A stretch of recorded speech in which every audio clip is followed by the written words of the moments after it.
আসসালামু আলাইকুম। পঞ্চম শ্রেণীর শিক্ষার্থীবৃন্দ, তোমাদের সকলকেই আমার চ্যানেলে স্বাগতম জানাচ্ছি।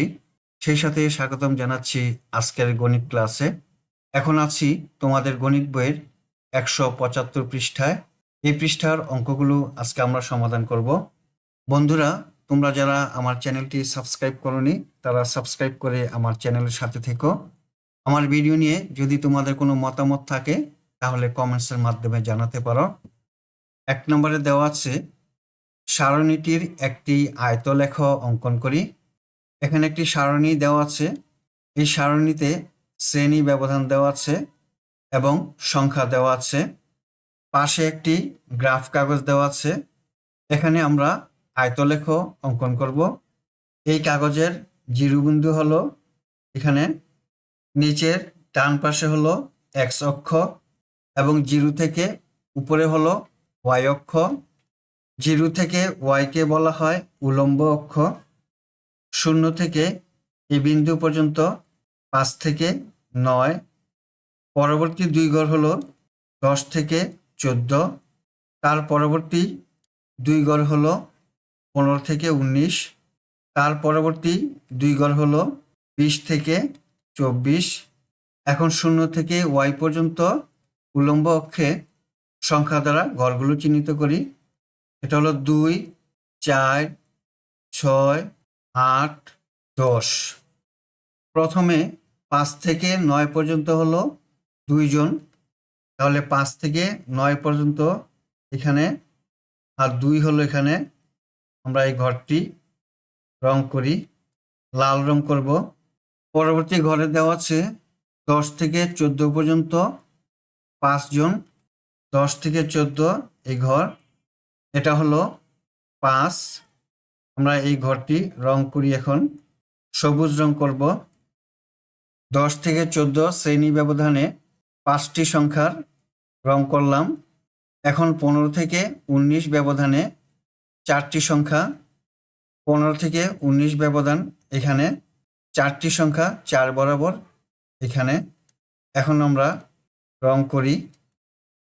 15 থেকে 19 ব্যবধানে রং করলাম। এবার 20 থেকে 24 ব্যবধানে সংখ্যা 10। 20 থেকে 24 ব্যবধান সংখ্যা হলো 10। 10 চিহ্ন এখানে আসবে। আমরা রং করতে থাকবো, একদম নিচ পর্যন্ত রং করব। আমরা এখানে লিখব সংখ্যা নিচ থেকে উপর পর্যন্ত, আর এখানে থাকবে শ্রেণী ব্যবধান। শ্রেণী ব্যবধানে এই সংখ্যাগুলো দিয়ে একটি আয়তলেখ অঙ্কন করলাম। তোমরা নিজেরা বাসায় লাইব্রেরি থেকে গ্রাফ কাগজ কিনে এনে এভাবে আয়তলেখ অঙ্কন করবে। এবার 2 নম্বর প্রশ্ন, একটি বিদ্যালয়ের কোন শ্রেণীতে কতজন শিক্ষার্থী আছে তা নিচের আয়তলেখের মাধ্যমে দেখানো হয়েছে। নিচে দেখো শ্রেণীর নাম দেওয়া আছে, প্রথম শ্রেণী থেকে পঞ্চম শ্রেণী পর্যন্ত। উপরের দিকে দেওয়া আছে শিক্ষার্থীর সংখ্যা। প্রথম শ্রেণীতে কতজন, 15 জন। দ্বিতীয় শ্রেণীতে কতজন, 20 জন, এভাবে দেখানো হয়েছে। এখন এখানে 3টি প্রশ্ন দেওয়া আছে। ক নম্বরে দেওয়া আছে কোন শ্রেণীর শিক্ষার্থী সংখ্যা সবচেয়ে বেশি। উত্তরটি আমরা এই খালি ঘরে লিখব। এখানে দেখো চতুর্থ শ্রেণীর শিক্ষার্থী সংখ্যা সবচেয়ে বেশি, কারণ এই গ্রাফ কাগজে দেখো শিক্ষার্থী সংখ্যা 30 দাগের মধ্যে পৌঁছেছে। উত্তরে লিখি কতে চতুর্থ শ্রেণীর শিক্ষার্থীর সংখ্যা সবচেয়ে বেশি, 30 জন। খ নম্বর প্রশ্ন, ওই বিদ্যালয়ে মোট কতজন শিক্ষার্থী আছে। প্রথম শ্রেণীতে আছে 15 জন, দ্বিতীয় শ্রেণীতে আছে 20 জন, তৃতীয় শ্রেণীতে আছে 25 জন, চতুর্থ শ্রেণীতে আছে 30 জন, পঞ্চম শ্রেণীতে আছে 15 জন। এখন যোগ করি, যোগফল হয় 105 জন। খ নম্বরের উত্তরে লিখি মোট শিক্ষার্থী আছে 105 জন।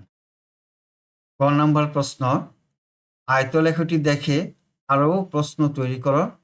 এখানে আয়তলেখটি দেখে আমাদেরকে আরো বিভিন্ন রকমের প্রশ্ন তৈরি করতে বলেছে। আমরা প্রশ্ন লিখতে পারি, তৃতীয় শ্রেণীতে শিক্ষার্থীর সংখ্যা কতজন। লিখলাম তৃতীয় শ্রেণীতে শিক্ষার্থী কতজন। ঘতে লিখলাম কোন শ্রেণীর শিক্ষার্থী সংখ্যা সবচেয়ে কম। এভাবে তোমরা বিভিন্ন রকমের প্রশ্ন তৈরি করতে পারো।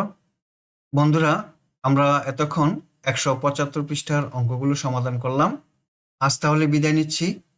দেখা হবে পরবর্তীতে। আল্লাহ হাফেজ। আসসালামু আলাইকুম ওয়া রাহমাতুল্লাহ।